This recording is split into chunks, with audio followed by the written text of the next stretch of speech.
Om Namo Bhagavate Vasudevaya.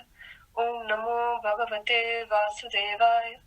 Narayana Namaskritya Naram Chaiva Narottamam Devim Saraswatim Vyasam Tato Jayamudiraid Nashtaprayeshu Abhadreshu Nityam Bhagavata Sevaya Bhagavati Uttama Shlokir Bhaktir Bhavatir Naishtikir. Reading from Srimad Bhagavatam, Canto 3, Chapter 4, Verse 25. Vidura uvacha Jnanam param svatmaraha prakasham Yadaha yogeshvara ishvaraste Vaktum bhavano arhati yadhi vishnor Bhritya svabhrityartha kritascharanti. Vidura uvacha Jnanam param svatmaraha prakasham Yadaha yogeshvara ishvaraste Vaktum bhavano arhati yadhi vishnor Bhritya svabhrityartha kritascharanti. Vidura uvacha. Vidura said, Jnanam, knowledge, param, transcendental, swa atma, regarding the self, raha, mystery, prakasham, enlightening, yat, that which, aha, said, yoga ishvara, the master of all mystics, ishvara, the Lord, te, unto you, vaktum, to narrate, bhavan, your good self, na, unto me, arhati, deserve, yat, for, he, the reason of, Vishnu, of Lord Vishnu, Bhritya, servants, Svabhritya Arthakrita, for the interest of their servants, Charanti, do wonder. Translation. Vidura said, O Uddhava, because the servants of Vishnu, the Lord, wander in the interest of serving others, it is quite fit that you kindly describe the knowledge with which you have been enlightened by the Lord Himself. Purport by His Divine Grace, A.C. Bhaktivedanta Swami Srila Prabhupada. The servants of the Lord are actually servants of society. They have no interest in human society other than to enlighten it in transcendental knowledge. They are interested in imparting knowledge of the relationship of the living being with the Supreme Lord, the activities in that transcendental relationship, and the ultimate goal of human life. That is the real knowledge which can help society achieve the real aim of human welfare. Knowledge in the matter of the bodily necessities of eating, sleeping, mating, fearing, transformed into various branches of advancement of knowledge, is all temporary. A living being is not the material body, but an eternal part and parcel of the Supreme Being, and thus revival of his self-knowledge is essential. Without this knowledge, the human life is baffled. The servants of the Lord Vishnu are entrusted with this responsible work, so they wander all over the earth and to all other planets in the universe. Thus, the knowledge which was received by Uddhava directly from the Lord deserves to be distributed in human society, especially to persons like Vidura, who are highly advanced in the devotional service of the Lord. Real transcendental knowledge descends in the disciplic succession from the Lord to Uddhava, from Uddhava to Vidura, and so on. Such supreme transcendental knowledge is not possible to achieve by the process of imperfect speculation as performed by so-called learned mundane wranglers. Vidura was anxious to know from Uddhava that confidential knowledge known as Paramam Sthitim, in which the Lord is known by his transcendental pastimes. Although Vidura was older than Uddhava, he was anxious to become the servant of Uddhava in the transcendental relationship. The formula of transcendental disciplic succession is taught by Lord Chaitanya also. Lord Chaitanya advises that one receive transcendental knowledge from anyone, whether a Brahmana or or a Sudra, or a householder, or a sannyasi, provided that the person is factually conversant with the science of Krishna. A person who knows the science of Krishna factually is a bona fide spiritual master.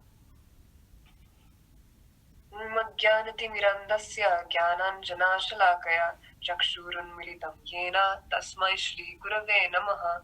Shri Chaitanya Manobhishtam Stapitam Yena Bhutale Swayam Rupa Kadamaiham Dadati Swapadantikam Vandeham Shri Guru Shri Yutapodakamalam Shri Gurum Vaishnavamscha Shri Rupam Sagrajatam Sagana Raghunatham Tam Sajivam Sadvaitam Savadhutam Parijana Sahitam Shri Krishna Chaitanya Devam Shri Radha Krishna Padan Sagara Lalita Shri Vishakhamritamscha.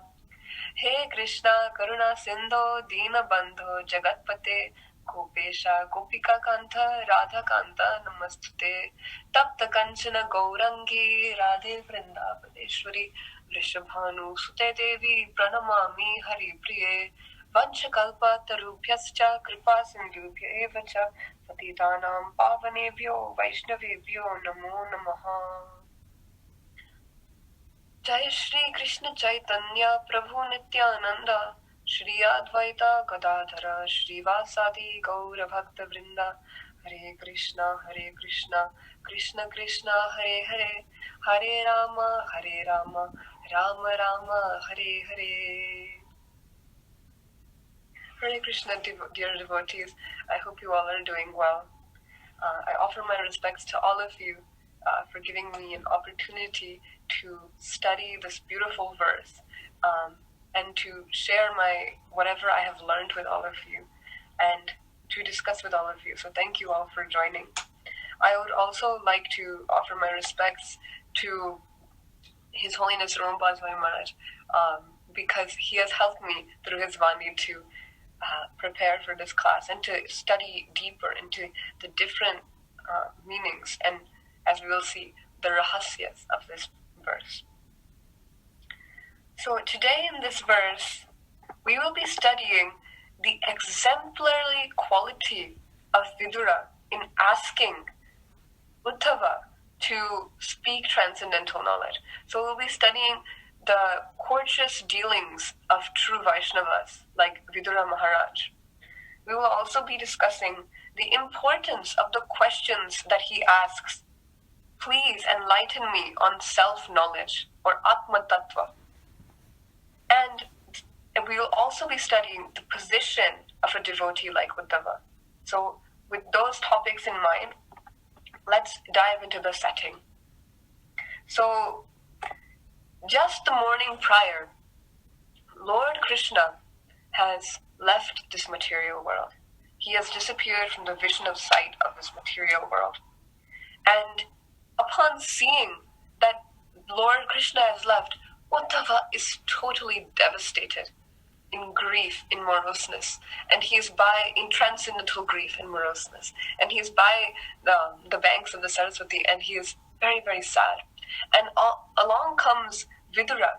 And Vidura and Uddhava speak all through the day, all through the night about Krishna Lila. And we see that all in chapter 3, how they speak about Krishna Lila and the various beautiful qualities of Krishna Lila. And in this way, simply by speaking about Lord Krishna, they are able to overcome the bereavement of their loss of Krishna. Simply by speaking about Krishna, all of the loss that Krishna has left us leaves them. And now, as we see in this picture, now it is sunset. So they have spoken all through the day, all through the night, and now it is approaching sunset. And now Uddhava tells Vidura, Uddhava, my Lord has given me a message to go to Naranarayan Rishi, to inform them of Lord Krishna's departure, to inform them about transcendental knowledge, and to take association with them. So I must go now. But Vidura Maharaj, he has one last request from Uddhava. And what is that one last request? He asks Uddhava, please enlighten me on that self-knowledge that Lord Krishna himself enlightened you about. Please enlighten me on that subject. So this is Vidura's last request before Uddhava leaves. And leaves for Badrikashram. And through this request, we can learn a lot of different things. First, we can study the personality of these two personas of Vidura and Uddhavji. Vidura, in this point of his life, he has lost everything. He has lost everyone he loves. His family as the advisor to his king, his friends, his relatives, the entire Kuru dynasty which he is part of is totally and utterly destroyed. And he held such a high position as the advisor to the king. All that he has worked for in this kingdom has totally been stripped away from him.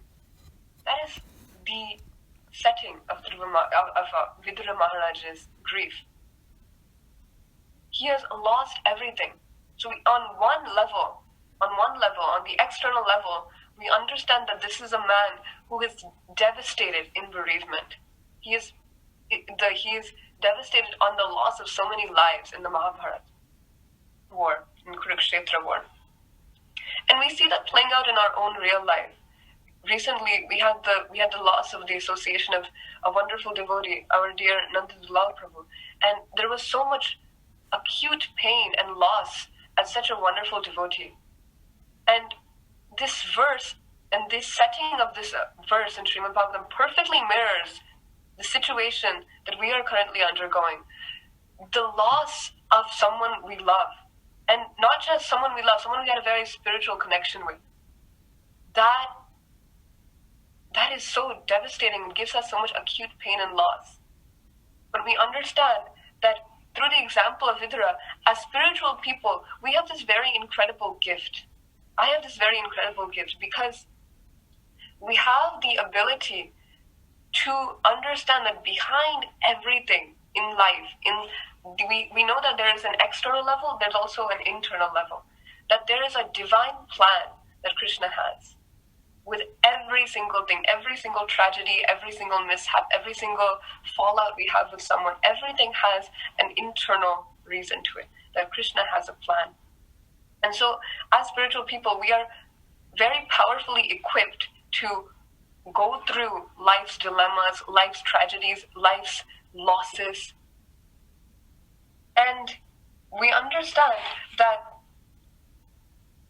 when we take shelter of this knowledge, of this, what is explained, this paramamstitim, this param knowledge, this transcendental knowledge, then we are able to overcome the bereavement, the grief, the loss. And we see this in Vidura Maharaj's case. And I was hearing Rompa Swami Maharaj's lecture on this verse, and he was explaining how we have this long association with material bodies. And because of that, we have been acquainted with gain and loss of having someone with us, having someone losing someone. But actually, when we are placed in Atma Tattva, and when we realize that we are all spirit souls, we learn in Bhagavad Gita that the soul never dies, that the soul is eternal. Then that knowledge dispels the illusion of bereavement, and we are left with, as you can see, detachment. And that is the formula for moving from conditional to our constitutional nature. Conditionally, we think that we are the bodies, that we have relatives, that we are very close to these people. But when we move towards our constitutional nature, then we lose that attachment, and instead we rejoice as spirit souls, as servants of Krishna. When we understand that we are eternal part and parcels of Krishna, all of that illusion is dispelled, and slowly we are placed in knowledge. So that is the philosophical part behind this, and we can understand from this. I remember Devin Prabhuji was giving this example previously this week about Srila Prabhupada, and we understand from basically he was, what I took from that was, whatever we see outside, it's simply illusion. But when we are placed in knowledge, then we're able to detach and see things from a very distant point of view, and that helps. He was giving the example of how Srila Prabhupada was once walking down the streets of a very, very of low consciousness. There were men and women freely hanging out. There were drugs. There was smoking, intoxication, gambling. All four regulative principles were being broken, basically. And all of the devotees were like, "Oh, Srila Prabhupada, we're so sorry that we have to take you down this way." But because Srila Prabhupada was not attached to this conditional existence, friends, relatives, smoking, gambling, all of the bodily parts, he was able to say to his disciples, "No, I don't see this all as like you see. This is Vaikuntha." He basically says, "This is Vaikuntha." Because he's no longer placed in that conditional nature, because he's a pure devotee, he's able to see everything from a constitutional position, everyone as spirit souls. So that is the beauty of this, our Srila Prabhupada, of course, and also the beauty of this transcendental knowledge that we are speaking of, that it allows us to detach from the material and attach to Krishna. So the next question is, what exactly is this knowledge? As we see in the verse, there is this very interesting word, raha, which means mystery, and prakasham, which means enlightening. So raha, if we see the meaning, it means mystery. And perhaps you all know the word rahasya. When we are trying to seek out the hidden meaning behind what Krishna says in the Bhagavad Gita, the rahasya, the mystery behind the verse, the purport, the translation, we're able to find what is behind it. So that is rahasya, what the mystery. And Vidura is asking, please enlighten me, please give a light, prakash, which is light. Please give a light to that mystery that Lord Krishna enlightened to you. So that is the knowledge that is being spoken about, and that will be spoken about in the coming chapter as well as in coming verses. So it is explained in the purport that we are not the body. Right over here, it says, a living being is not the material body, but an eternal part and parcel of the Supreme Being. So that is the first part of this Atma Tattva, of this transcendental knowledge. And then the second part we see over here, they are interested in imparting knowledge of the relationship. So not just that we are spirit soul, but relationship with the Supreme Lord, the activities and the ultimate goal of human life. So that is the rahasya that we will be diving into in the coming verses. So this was beautifully explained by Rumpa Swami Maharaj with the example of Sudama. This rahasya that we are speaking about is the exchange of love. Not that just we are the part and parcel, not that just we are the servant, but the exchange of love that the Lord has with his devotee. And Rumpa Swami Maharaj beautifully explained the example of Sudamaji. Sudama Maharaj, on one level, he was very poor. He was a poor Brahmana, and he had come to see Krishna. His wife had told him, please go and see Krishna. So all of these external things are there. So on one level, Sudama is a poor Brahmana. So he is given a beautiful house by Krishna. So that is on the external level. Oh, Krishna is so merciful. But when we look at the deeper level, we understand that it was because of the exchange of love Lord Krishna was having with his devotee Sudama, that was the external display. Sudama's wife telling him to go to see Krishna, that was an external play to initiate these transcendental activities between the Lord and the devotee. We see on one level, Rukmini Maharani is bringing all of the paraphernalia to worship Sudamaji. And on the internal level, we understand the transcendental position of Sudama Maharaj, as well as how much love there is between the Lord and his devotee Sudama. Outwardly, we see that Lord Krishna in this picture so beautifully. He is washing the feet of Sudama. But on the internal level, we understand Sudama and Lord Krishna are both crying. They're crying tears, so many tears they are crying upon seeing each other. And these activities are simply to stimulate the exchange of love, as we can see in this picture, an exchange of love between the devotee and the Supreme. So Maharaj gave a beautiful quote. He said, formality is simply a subset of the essence. Formality is simply a subset of the essence. So in formality, we see Krishna is washing the feet of Sudama. We see in formality, Matajis doing arati, they are waving incense and ringing a bell. We see in formality, so many things are happening in our temple congregation, in our homes maybe with Lord Krishna. But that is simply mechanical if we do not add the part of loving Krishna, the essence, which is, it is simply a display of love. And as we see in the story of Sudama, we see how the Lord, even though he is God himself, we see how much he loves Sudama, and that even though he is God, he is still a servant of his devotee. So it's not just a formality, it is an exchange of love. And the perfection as explained in Canto 1 is Samsiddhir Haritoshanam. The highest perfection is to please the Supreme Personality of Godhead. So here again, it's been mentioned how it's not simply the formality of chanting our rounds, not simply the formality of ringing the bell, not simply the formality of Krishna washing the feet of Sudama, but the internal exchange of love between the Supreme Personality of Godhead and his devotee. The next question is how? How does one achieve this transcendental knowledge? Because it's such a, as explained in the verse, it's such rahasya, it's such a mystery. How can we achieve this transcendental knowledge?